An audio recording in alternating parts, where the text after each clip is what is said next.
Hello, मैं Diwakar Kumar Arya biology classes Bhagalpur से। जैसा कि मैंने सुबह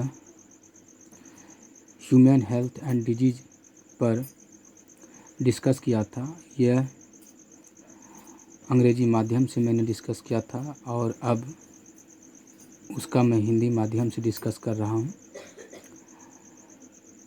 इस चैप्टर में हम लोगों को ह्यूमन हेल्थ एंड डिजीज़, जिसका हिंदी मानव स्वास्थ्य और रोग, मानव स्वास्थ्य और रोग के बारे में अध्ययन करना है।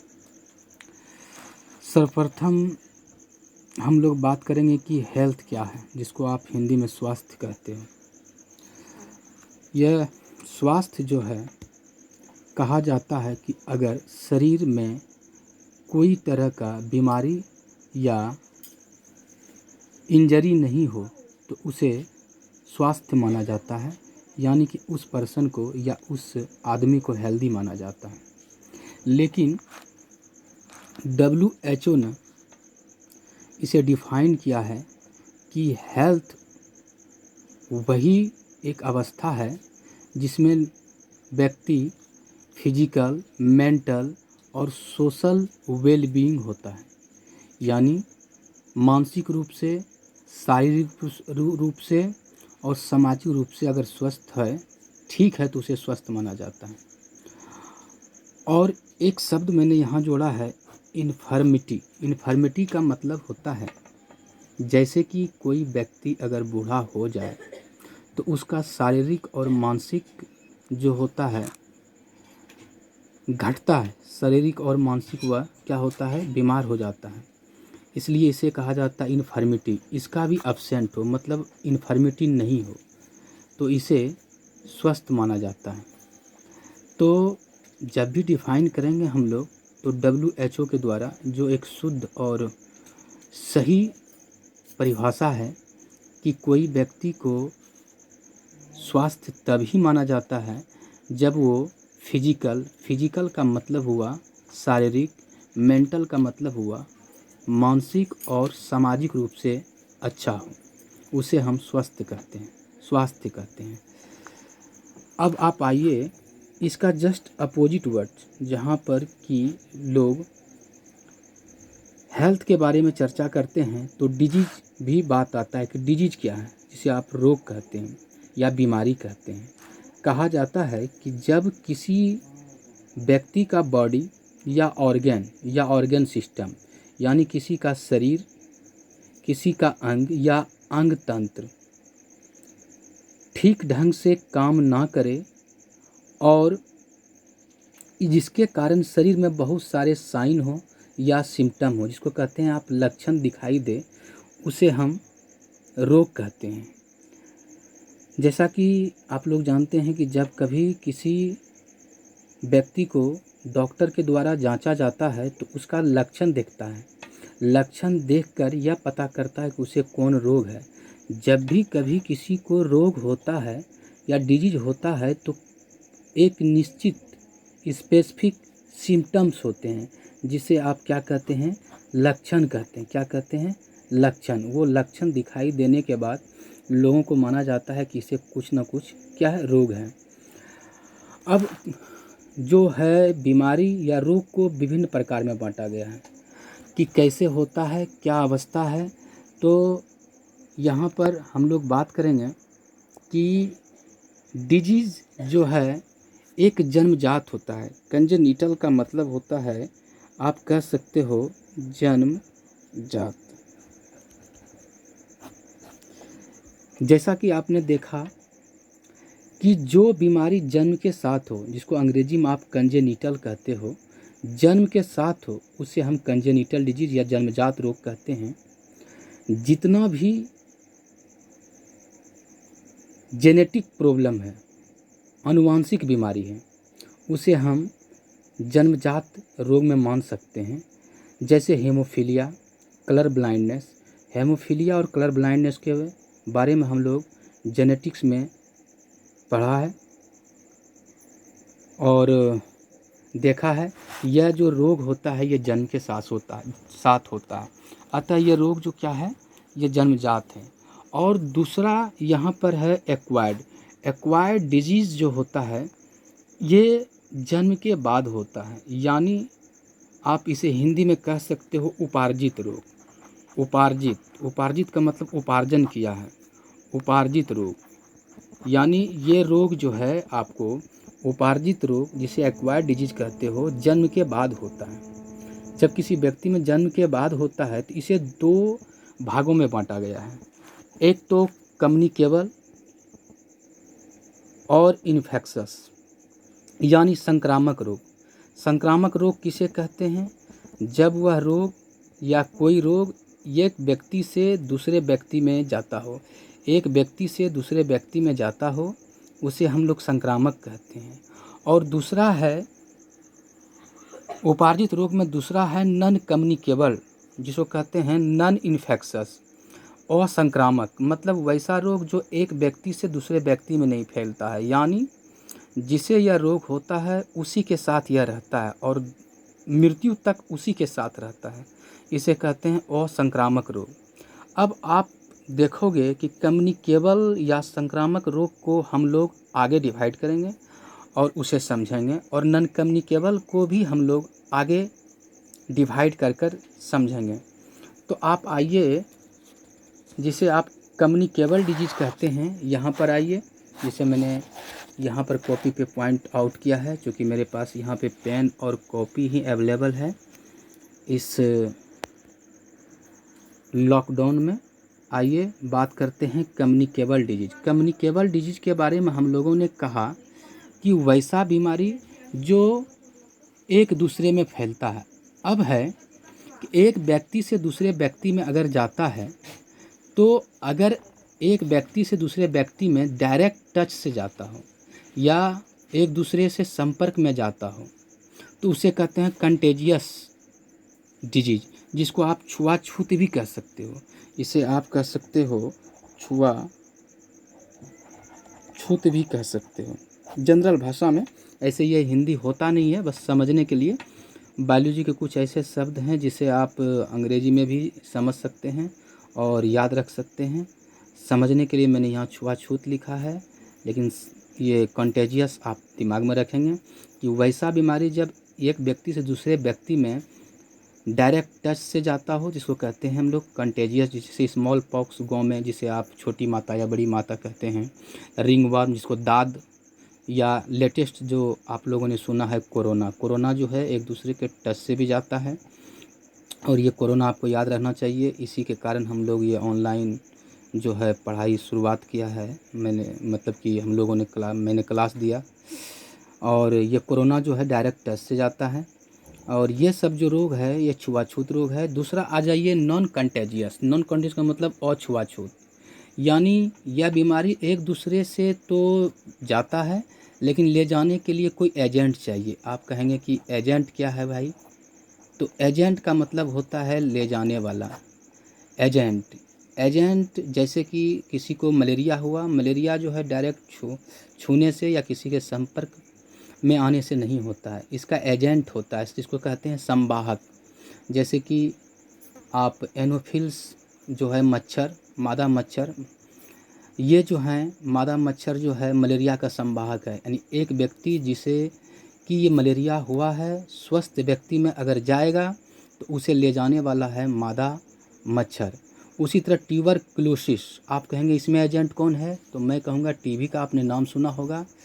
जब किसी को टीबी होता है, जिसको क्षय रोग कहते हैं हिंदी में, और यह जब किसी को रोग होता है तो एक व्यक्ति से दूसरे व्यक्ति में संपर्क तो नहीं होना चाहिए, लेकिन हवा के द्वारा, जैसे कि वो स्नीजिंग किया, छींका या खांसा, तो उसके स्नीजिंग और छींक से, यानी छींक से या खांसी से उसका बलगम जो है, खखार जो है, उसके संपर्क में आने से होता है।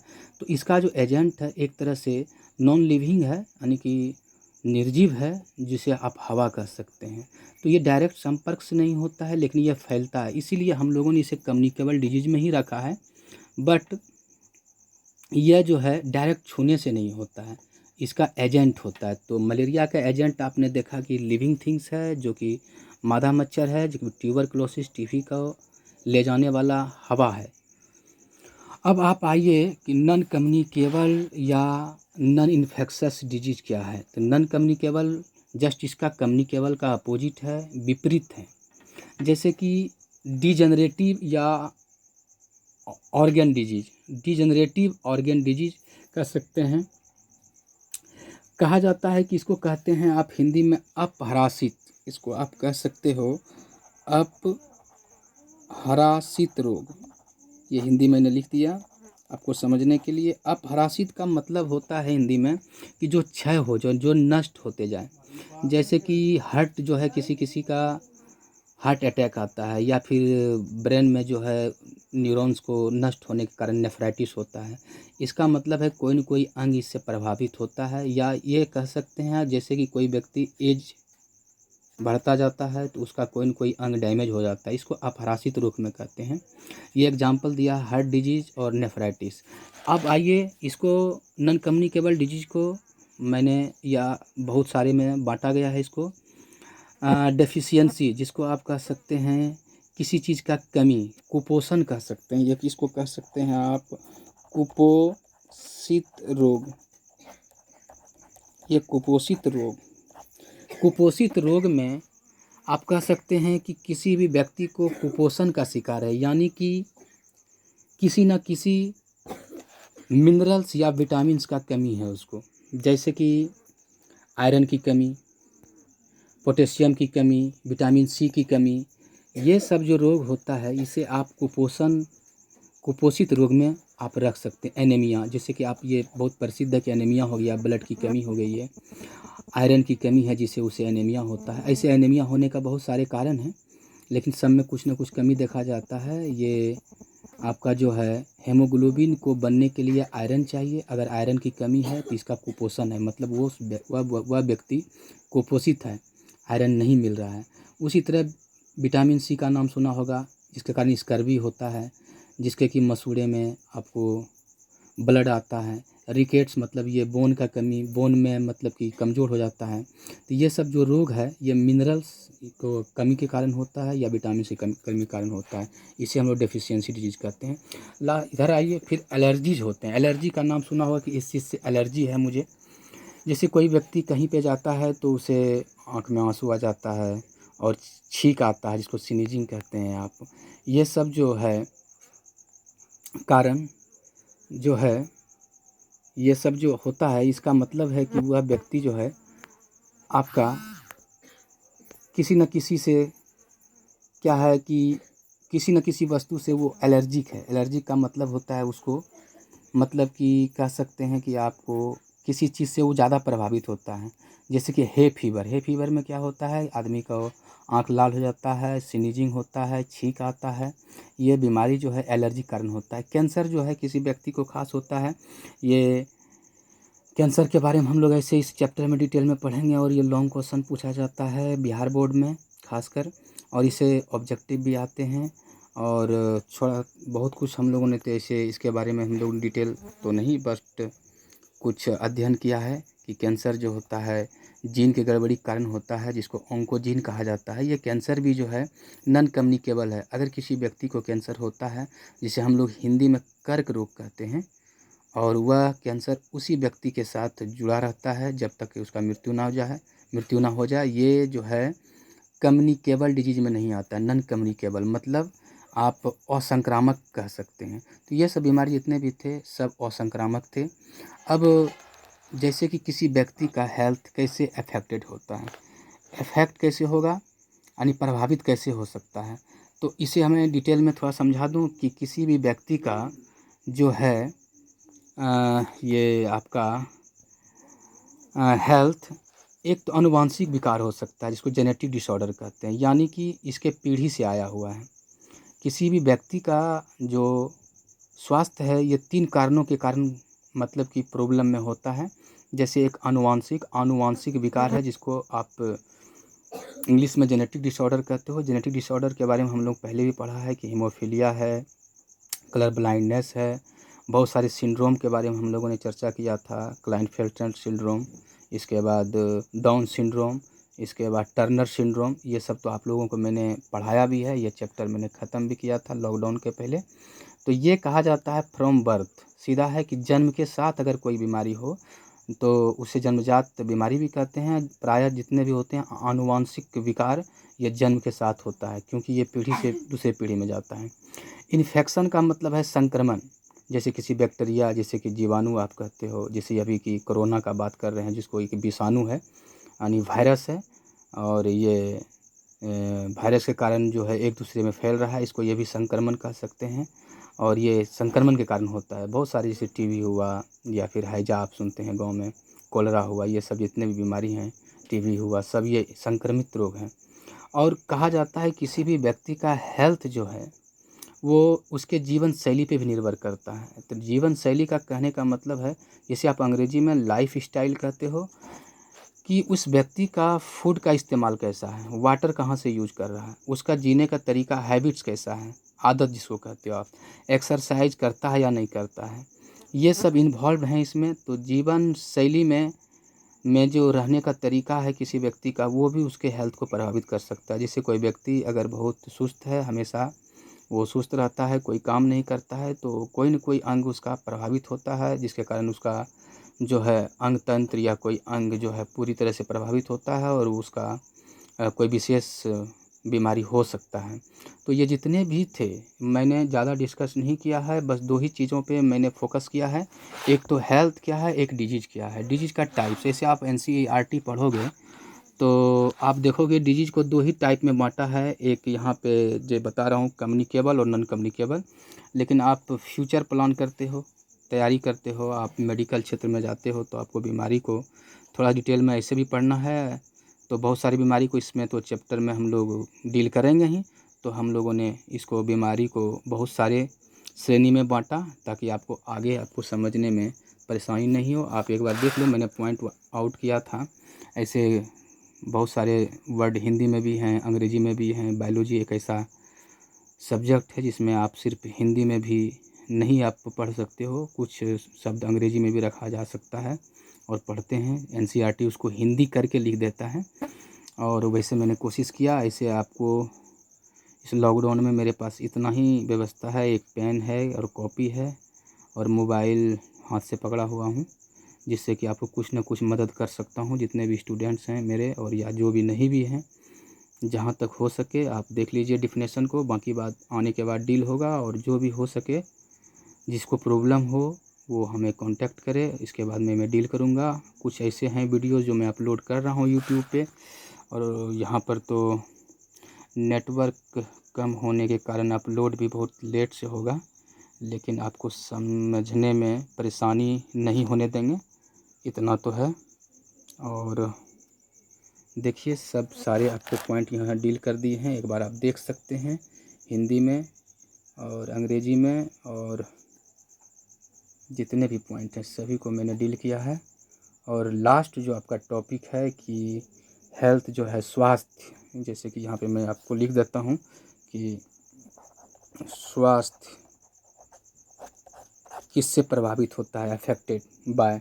तो आनुवांशिक विकार, जीवन शैली, और इसके बाद एक संक्रमण बीच में मैंने लिखा था, इसके कारण ये छोटा सा वीडियो मैं अपलोड करता हूँ। इसी तरह से मैं छोटा छोटा वीडियो बना करके आप लोगों को इस लॉकडाउन में मदद करने का कोशिश करता हूँ, जितने भी मेरे हमारे स्टूडेंट्स हैं, बच्चे हैं या बाहरी बच्चे हैं। और इसमें मैं भी त्रुटि, चूँकि मैं ऑनलाइन ज़्यादा पढ़ाता नहीं था, ऑफलाइन ही मैं पूरा बिजी रहता था, लेकिन फिर भी आप लोगों को मदद करने का कोशिश कर रहा हूँ। आप लोग देखें, इसको पढ़ें और समझें, और NCERT ज़रूर पढ़ें। अगर कोई प्रॉब्लम हो तो डायरेक्ट पूछें, नंबर सभी को है ही। और इसे मैं आर्या बायोलॉजी क्लासेस यूट्यूब पे मैं इसे अपलोड करूँगा। इसके बाद फिर नेक्स्ट वीडियो इसी का, मैं इसी चैप्टर से आगे बढ़ूँगा। यह चैप्टर बहुत बड़ा है, इससे बहुत सारे सवाल आते हैं, और लॉन्ग क्वेश्चन भी बहुत सारे आते हैं। वो तो बात की बात है कि कहाँ से क्या आएगा, वो तो बात डिस्कस करेंगे। पहले तो पूरा चैप्टर पढ़ना है और समझना है। तो इसी के साथ मैं अभी यहाँ विदा लेता हूँ, फिर मैं नेक्स्ट मिलता हूँ आपसे, और नए टॉपिक के बाद नए टॉपिक चैप्टर यही रहेगा, उसमें मैं डिस्कस करूँगा। Okay, thank you.